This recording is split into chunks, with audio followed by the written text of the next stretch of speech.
see. Welcome in everybody. Silver Neko, Spirit Yash. All right. Bam. All right, y'all. So what I'm working on today is pretty much, I guess, to see the method behind my madness of what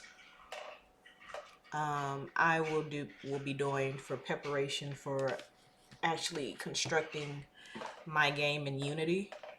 I am using the Unity game creation engine to make my games for now. Eventually, I'll learn the Unreal Engine 5, but I think I'm starting out with Unity first before I move on to Unreal Engine. So since that is part of the engine that I'm learning in my game development course too as well. So there's a couple of things that I've been working on. So first and foremost, like, I kind of already gave a little teaser, a little something sneak preview on a game that I want to create, hopefully as my first commercial release game. But keep in mind, it's just me for now. So if I have a really good working prototype, then I can pitch it to a publisher to help with funding. So then that way I can hire people to help me finish the game. You know, basically the stuff that I really don't want to do.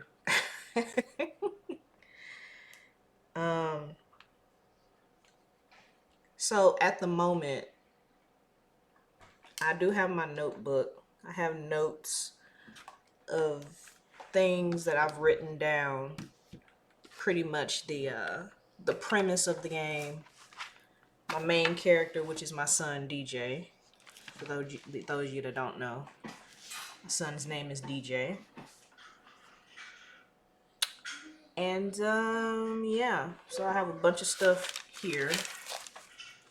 This is my game development notebook of all my notes and ideas, small ones, medium-sized ones, and even bigger ones.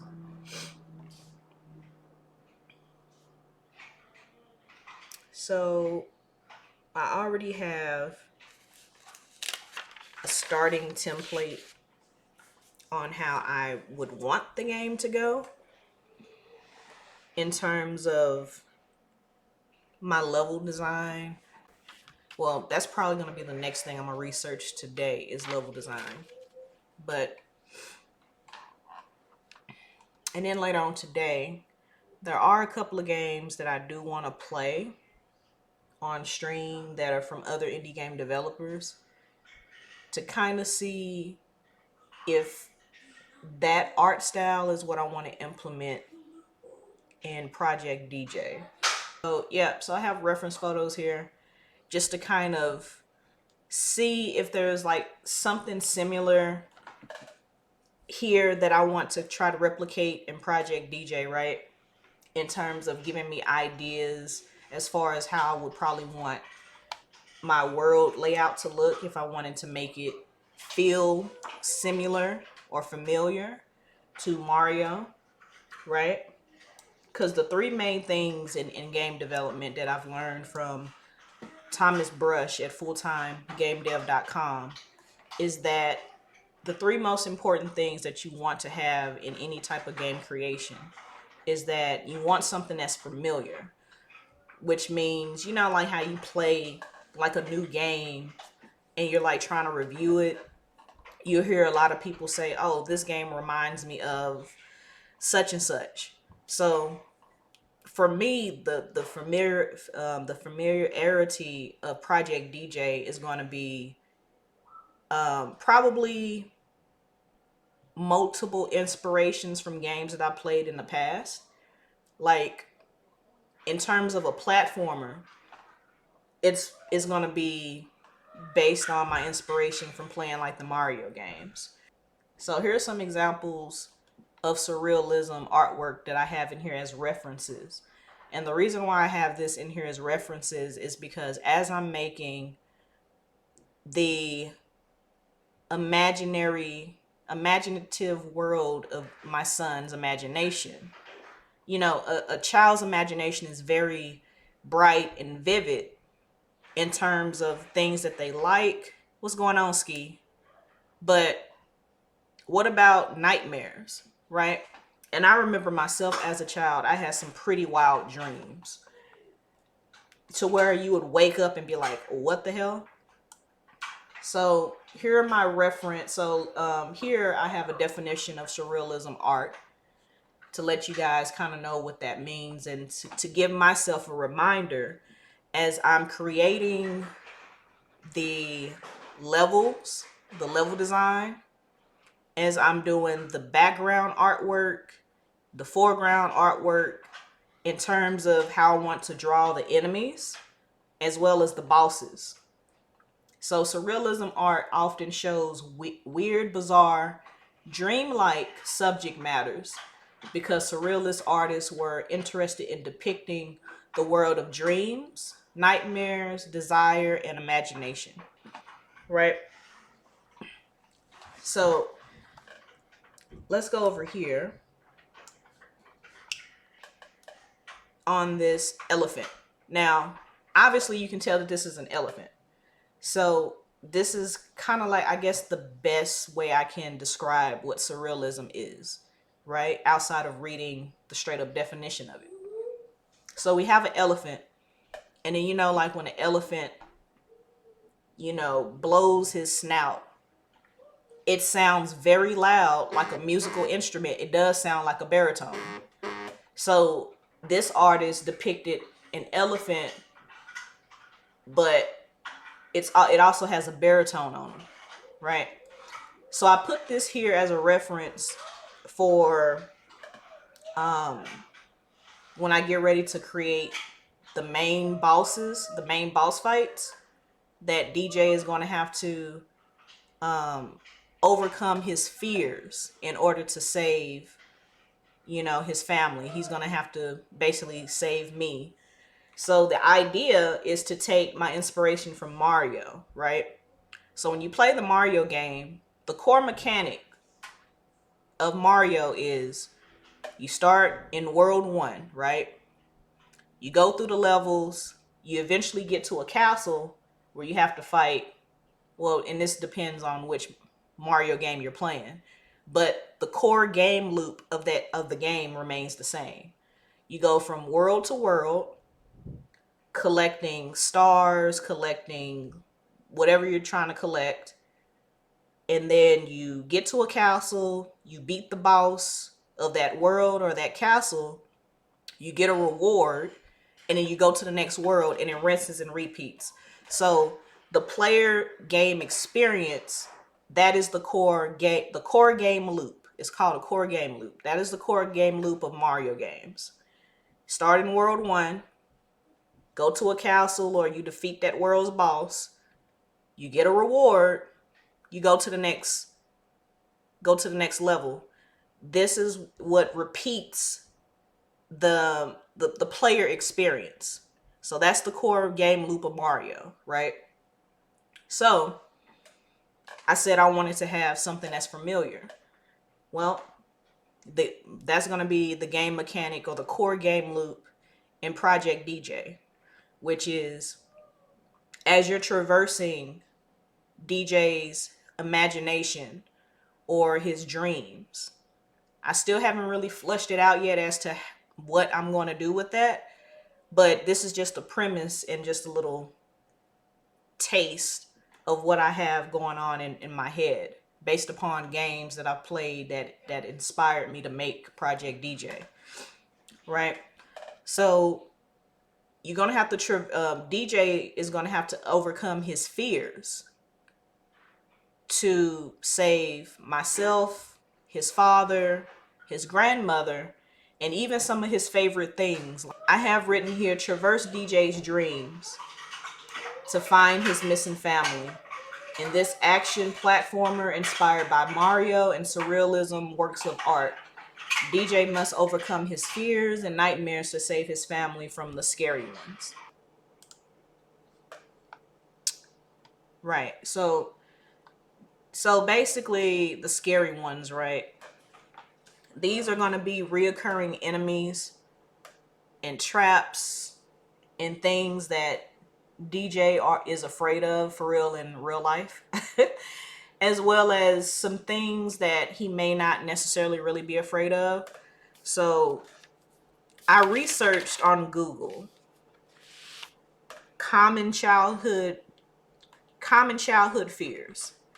So the common childhood fears are stuff like, you know, being alone, being in the dark. A lot of kids don't like the sleeping in the dark. Usually requires a nightlight. Big dogs or other big animals. Most kids don't like spiders, bugs, or snakes. Most kids are afraid of heights. That was me. Okay, so some of these common childhood fears that's on this list, this is me. So for me, it was spiders. And even still to this day, I cannot stand fucking spiders. Like, even when I put on there the that spider, like I as I was looking through the surrealism artwork of spiders, I was just like, ugh. Like, I was wanting to burn my computer with fire, okay? Wanted to kill everything with fire. Yeah. So spiders, that was me. For being afraid of heights, also me. But DJ, he loves being tossed high up in the air. So this game is going to have a mix of not only my son's fears, childhood fears, but also I'm going to implement my childhood fears in it as well. So this game is kind of, I guess, a mother and a son's fears. Maybe I might put myself in as a game as player 2. You know how, like, in Mario, you could pick between Mario and Luigi? So maybe I might put myself in here as a little girl, as probably maybe DJ's best friend or something. And we'll see. We'll see how that works. Let's see. Probably level design.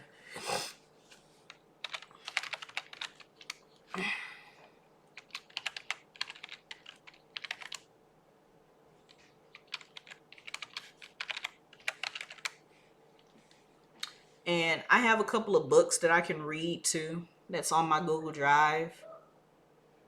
So shout outs to the legendary Wes for dumping a lot of game development stuff that he had sitting, or that he bought and purchased, that he was willing to share with me. So I'm gonna probably have to go and read some of those books. All right, so let's read here. And we're probably gonna watch a couple of YouTube videos too. And like I said, you guys, like, for me, you know, I've never made a game before. I'm learning and doing as I go. But I do believe, for the most part, we are gonna create something special here with this game. So what is level design? Level design is a phase of the game development process that deals with creating the stages, maps, and missions of the game. All right. Let's see. The overall purpose of level design is to create interactive situations or events within the game environment to challenge the players and to keep them engaged. That pretty much sounds like a really good definition. So what we're gonna do, boop, for my reference, I'm gonna copy this and I'm gonna add this little note. Actually, we need to make a new board. Drag me, new board, right? This is gonna be called level design.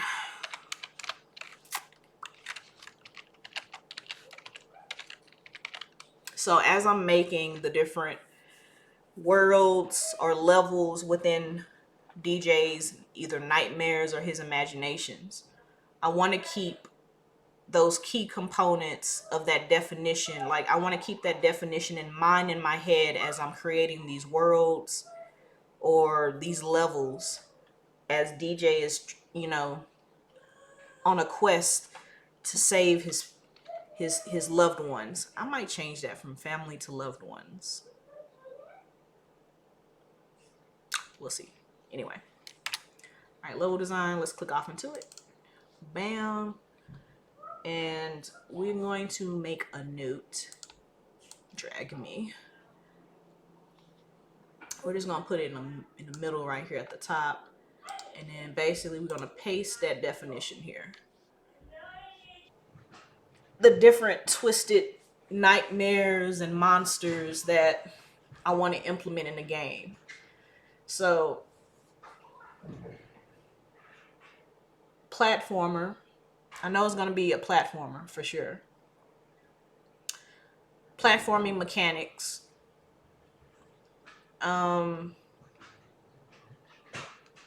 Now, DJ, like what he has to defend himself against said monsters and traps. And that's probably going to take a different, that's probably going to be like a different mood board.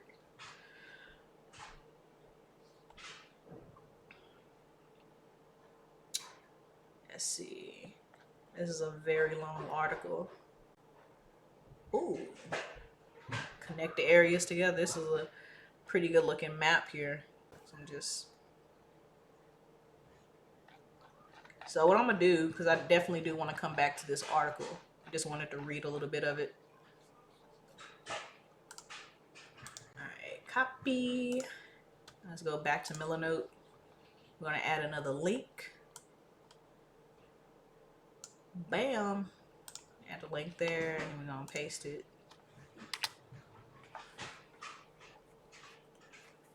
Alright, so add that there as a reference for me to go back and look at later. So let me recap. Research key elements of your levels first. Study the type of environments where your levels are based, on. Gather photo and video references, at least 50. So that means I'm gonna probably have to go back to that first tab I was working on as far as what the game's familiarity is gonna be. Like, how does it feel? How does it play? When people play your game, what game to them comes to mind?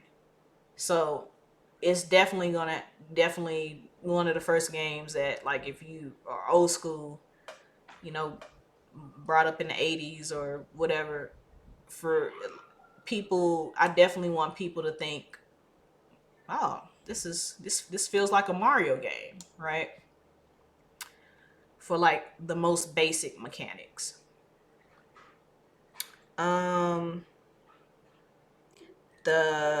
architecture and the geology, right? What's the architecture and the geology?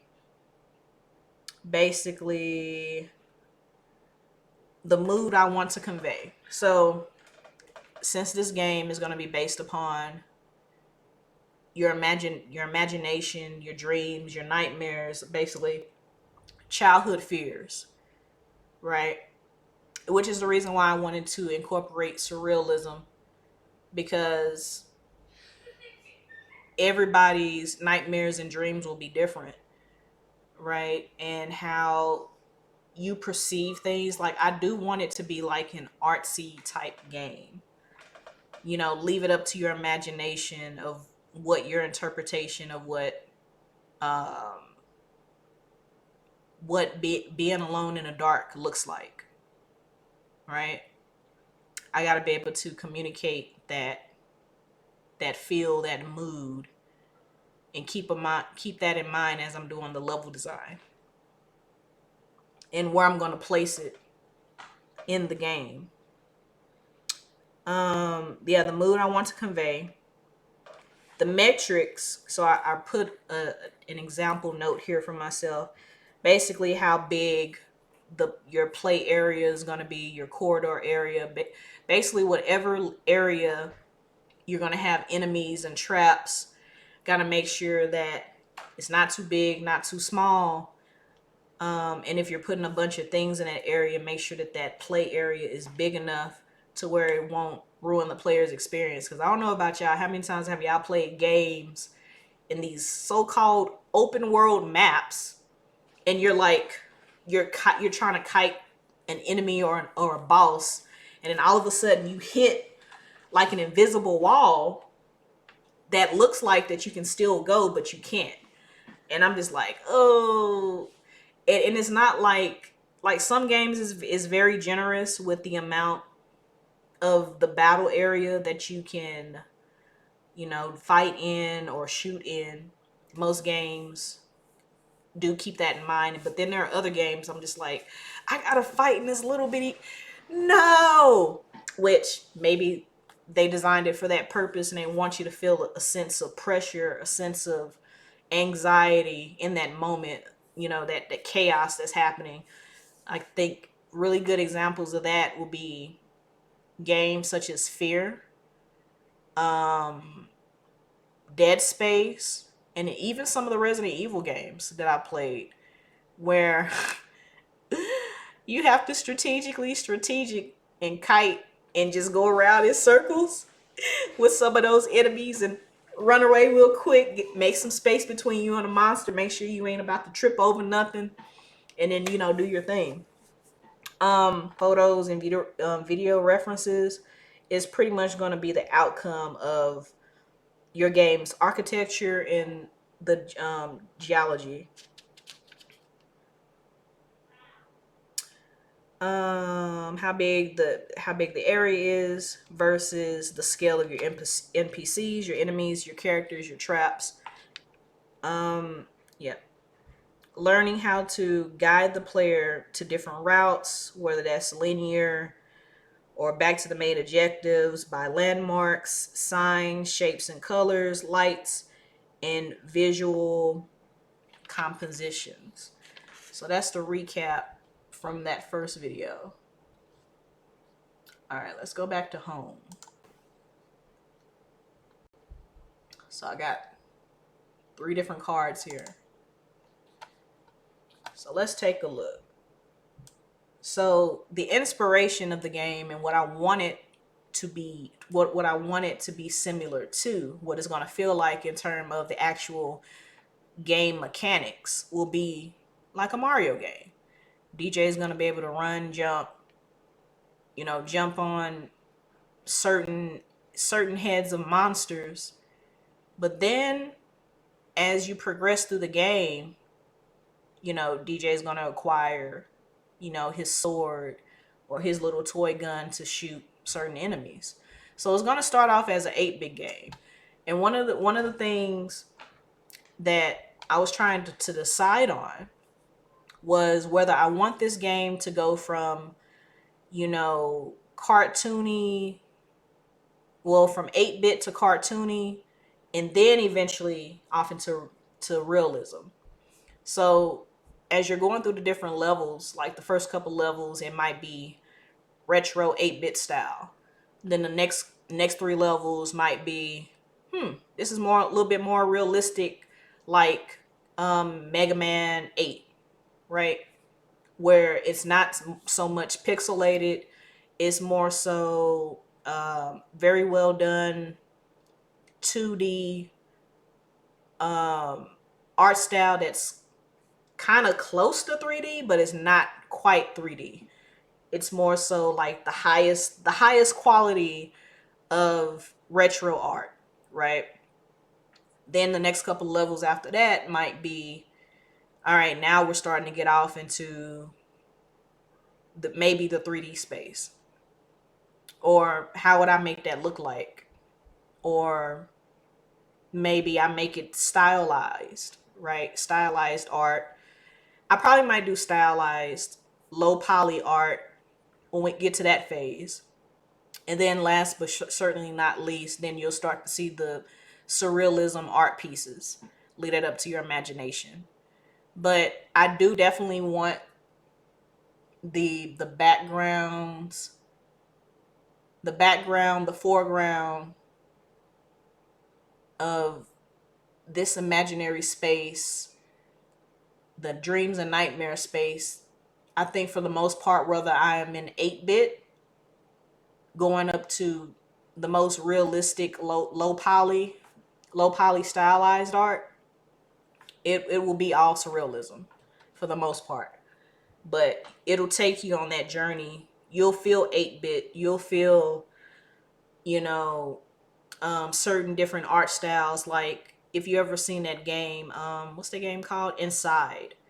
So I think the final two phases of that will go off into more of that art style, more stylized 2D art, going off into it'll definitely feel like that.